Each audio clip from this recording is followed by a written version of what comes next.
Electrolysis of aqueous electrolyte. Aqueous कहने का मतलब इसमें किसकी मात्रा होगी? एसिड। ठीक है। मेन चीज क्या है कि अगर ये H2O है तो यह H2O दोनों इलेक्ट्रोड के पास होगा, एनोड के पास भी और कैथोड के पास। क्या है कि एक इलेक्ट्रोलाइट में अगर वाटर मिला हुआ है तो ऐसा थोड़ी है कि वाटर केवल एनोड के पास होगा और कैथोड के पास नहीं होगा, दोनों के पास है। किसके पास? एनोड के पास और कैथोड। यदि वाटर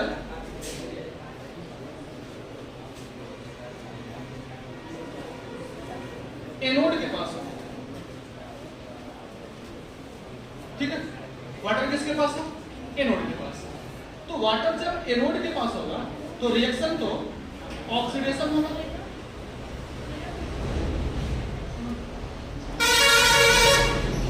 यदि वाटर एनोड के पास होगा तो क्या होगा?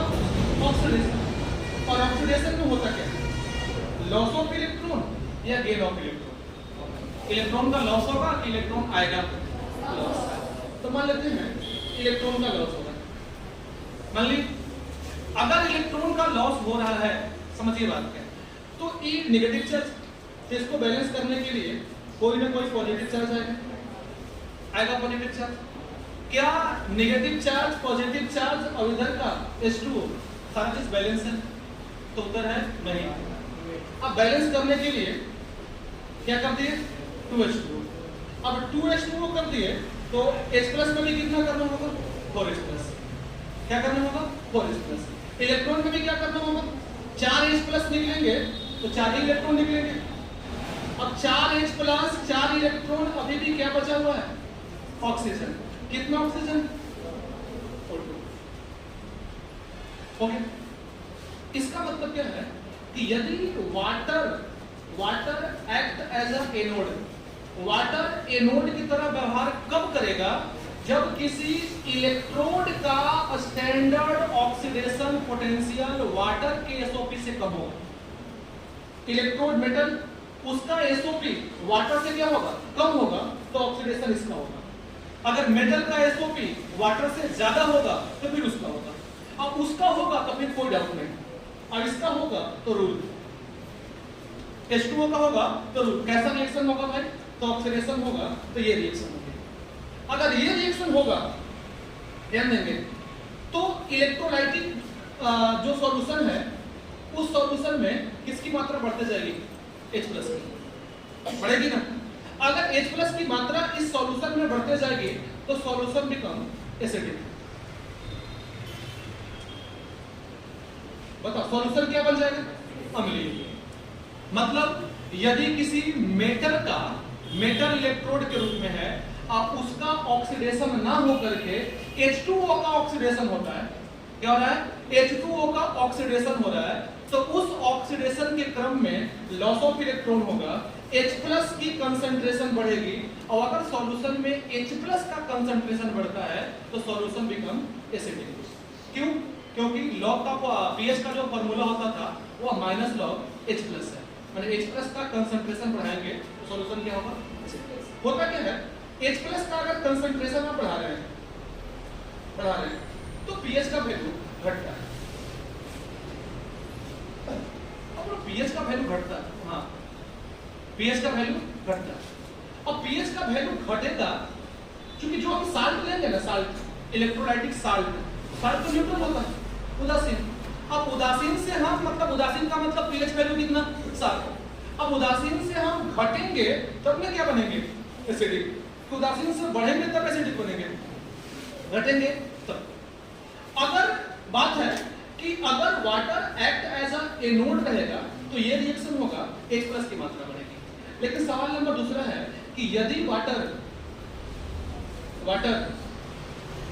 एक्ट एज अ कैथोड, अगर वाटर कैथोड की तरह, अब कैथोड पर कब काम करेगा या कैथोड के जैसा कब काम करेगा?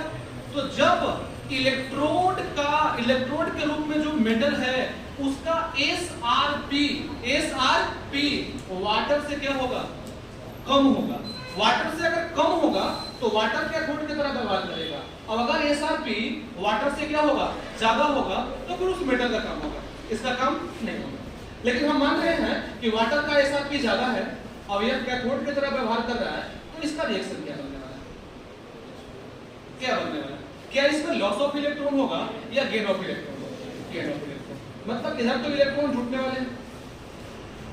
अब लॉस ऑफ इलेक्ट्रॉन होता है तो H+ मिलता है, क्या मिलता है, H+।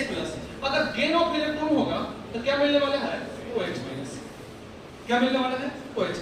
अब इसको बैलेंस करने का जरूरत है, कीजिए बैलेंस। कैसे बैलेंस करेंगे? अभी OH- कुछ बैलेंस नहीं, तो बैलेंस करने के लिए हम लोग क्या करेंगे, H2 है, गुना करेगा 2 से करेंगे, बोलिए, इधर भी करना पड़ेगा नहीं, 2H2 2 इलेक्ट्रॉन 2 OH-, 2 हो गया है ना, इधर क्या निकलने वाला है, H2। ठीक है। अब ऐसा अगर रिडक्शन होता है, रिडक्शन अवकरण होता है, तो उस अवकरण में किसकी मात्रा बढ़ रही है, H+ का कि OH- का, OH- का।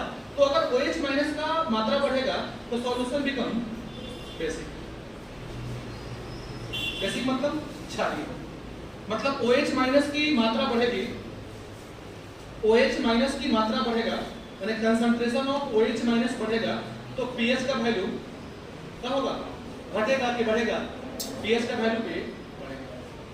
नहीं, OH- बढ़ता है तो मतलब न्यूट्रल से हम लोग कहां जा रहे हैं, बेसिक की ओर। तो न्यूट्रल से बेसिक मतलब 7 से ऊपर जा रहा है कि 7 से नीचे जा रहा है, 7 से ऊपर, तो pH का वैल्यू क्या होगा, माने OH- की कंसंट्रेशन बढ़ना मतलब H+ का कंसंट्रेशन घटना, बात है ना। अब H+ का कंसंट्रेशन बढ़ा तो pH घटा, H+ का कंसंट्रेशन घटा तो pH बढ़ा। तो फिर से एक बात रिपीट कर रहे हैं कि हम वाटर या एक्वस सॉल्यूशन में वाटर का प्रयोग करेंगे, और वाटर को कब एनोड की तरह और वाटर को कब कैथोड की तरह व्यवहार करेंगे, मतलब वाटर को कब हम ऑक्सीडेशन वाला रिएक्शन लिखेंगे और वाटर को कब हम रिडक्शन वाला रिएक्शन लिखेंगे, कब, तो ऑक्सीडेशन में SOP और रिडक्शन में SRP। अगर वाटर का SOP ज्यादा तो रिएक्शन होगा, अगर वाटर का SRP ज्यादा तो ये रिएक्शन होगा। अगर इस वाटर के SRP से मेटल का SRP अगर अधिक हुआ तो फिर वाटर व्यवहार नहीं करेगा, फिर वो मेटल व्यवहार करेगा। इस मेटल का SOP अगर वाटर के SOP से ज्यादा हुआ तो फिर मेटल ऑक्सीडेशन के रूप में आएगा, वाटर नहीं आएगा। तो वाटर कब आता है, जब वाटर का SOP ज्यादा कि मेटल का SOP ज्यादा, वाटर का SOP ज्यादा, मेटल का SOP कम, तो वाटर क्या होगा, ऑक्सीडेशन रिएक्शन में पार्टिसिपेट करेगा। वाटर का SRP ज्यादा, मेटल का SRP कम, तो फिर वाटर किसके तरह व्यवहार करेगा, समझ रहे हैं, रिडक्शन की तरह व्यवहार करेगा।